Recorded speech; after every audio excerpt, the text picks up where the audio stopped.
Yeah, I think that's where blockchain is very, very powerful, because like in the beginning we had the internet was a disruptive thing. And once we came like the internet of information, we start to exchange data, an email, document. But those first things are just copies. If I make a PowerPoint presentation, I will send you a copy. But when it comes to assets, I can send you $100 and better be not on my banking account if I send it to you. So I can't have duplicates. So what happens today? I need to trust a bank, a third party, a government for the contracts to do the PPPs, the public-private partnerships, to move things and to have progress. We are relying third parties. And right now, we can't rely anymore in the financial system. 2008 was like the crash. And can we have our savings in the bank? So people are starting to be open to those conversations because people want options. And we gotta have options. Blockchain is an amazing option to build peer-to-peer, the trust that is necessary between people. So then, from the internet of information, we can have the internet of values. What value am I adding to that transaction? What value I'm exchanging to that transaction? And I'm going a step further, is for what can I make, how can I make an impact with that value and with that transaction, which becomes like the power to the people. Why can people participate on the accountability? Why can I have, I'm proposing this like Wikipedia for social good, where we can list all the organizations that are doing good. Let's say we have a church in New York City that is doing 10,000 soups for homeless today. But that's what they are reporting. But someone can go today on the line, no, that is 10,000, that is just 10 people on the line. Take a picture, social network, and then we have the accountability and the transparency, and with the participation of the people. So I'm adding to the equation, we have to have the public-private partnership with the people.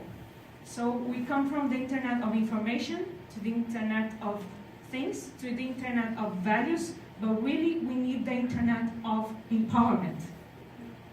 Because that's what the people gotta have the identity, gotta have the dignity, gotta be able to have a banking account, to be included on the system, and to make change, to make something that can last longer. People want to help, but they don't know how. Where I want to help the SDGs right now, where can I go? How I want to buy a Bitcoin, how can I buy it? So I gotta teach them. That is like a learning process. That is, we need to involve also the universities. We gotta have a force of help in business models, in bringing business, creating a sustainable way to help in a long term, because it's good to help in a short term. Oh, that is the refugees, let's help. Oh, that is a earthquake, whatever, let's send food. But how about 50 years from now? So we need to think in this public-private partnership with the people in the long term. Well, those are all fantastic concepts and use cases that we saw today. And specifically, I was really attracted to the energy and the blockchain healthcare portion of it. The other ones, they were all great though. And like Margaret said, smart contracts really are the future, and we're seeing that in the Chamber of Digital Commerce. One of the fastest use cases that we're seeing, certainly beginning in 2016 and beyond, has been insurance and has been healthcare. And of course, like many of you here, I first got interested in blockchain technology with Bitcoin.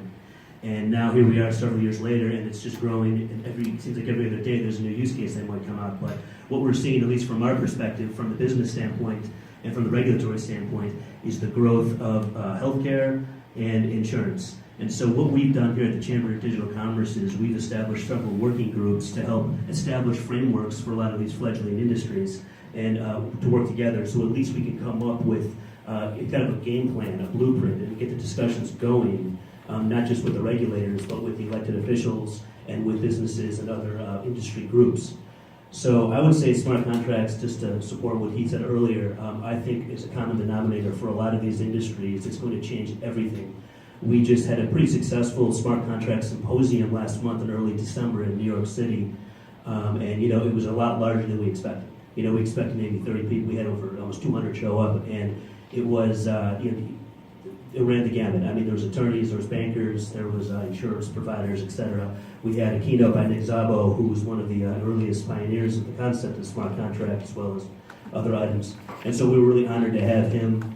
And I think this year we're going to see a lot of change. I think the industry is going to continue to grow and morph, and I think within the next few years we'll see even more growth with smart contracts. But like I said earlier, the energy excites me, the healthcare concept excites me, and we're really looking forward to the future with what we do at Chamber.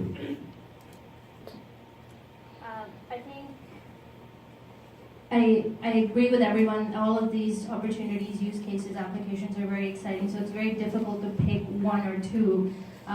So I will try. First of all, I think as blockchain grows, the energy consumption side of the mining is going to grow. So I really like the solar coin application and the energy application because I feel this is a way to sort of fix the externality of the blockchain.